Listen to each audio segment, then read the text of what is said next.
আসসালামু আলাইকুম আমার ভালোবাসার মানুষরা সবাই কেমন আছো? আর তোমাদের ভালোবাসায় অনেক অনেক অনেক ভালো আছে। তোমরা তো জানো আমি একটা 300 দিনের টার্গেট নিয়েছি, আর টার্গেটটা আমি পূরণ করতে পারছি না। কেন? আমি এত কাজের চাপ আর ফ্যামিলির চাপ, ভাই কি বলবো ভাই, আমি 300 দিনের চ্যালেঞ্জটা আমি পূরণ করতেই পারছি না। আর আমি একটু দেরি হয়ে যাচ্ছে ভিডিও আপলোড করতে, গাইজ কিছু মনে করবে না। আমি কি বলবো, আমার ভিডিও সব করাই আছে, এডিট করাটা পারছি না আমি, কাজের জন্য গাইজ। তো যারা যারা আমার ভিডিওটা কন্টিনিউ দেখছো সম্পূর্ণ দেখবে গাইজ, আর ভিডিওটা আজকে স্কিপ করবে না। সকাল সকাল আমি কাজে চলে এসেছিলাম, কাজে এসে সকাল সকাল আমাদের কাজ ছিল আজকে কলম ঢালবে। কলম ঢালার জন্য আমরা সকাল সকাল চলে এসেছিলাম। সকাল সকাল চলে এসে স্টোরে এখানে বসছিলাম, বসার পর আমরা চলে আসলাম গাড়িতে আমরা নিচে যাচ্ছি।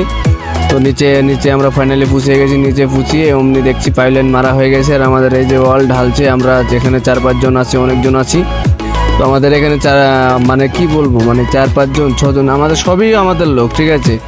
তো গাইজ আমি খুব তো আমাদের ফাইনালি কাজ শেষ হয়ে গেলো। শেষ হওয়ার পর আমি একটা বন্ধুর কাছে ঘুরতে গিয়েছিলাম। আমরা দুজনের কাছে ঘোরা হয়ে গেল। তো আমরা রুমের দিকে রওনা দিছি। তো তোমাদের কেমন হয়েছে ভিডিওটা একটু কমেন্টে জানাবে। আমার ভালোবাসার মানুষটা আবার একটা নেক্সট ভিডিও দেখাবে। Bye bye.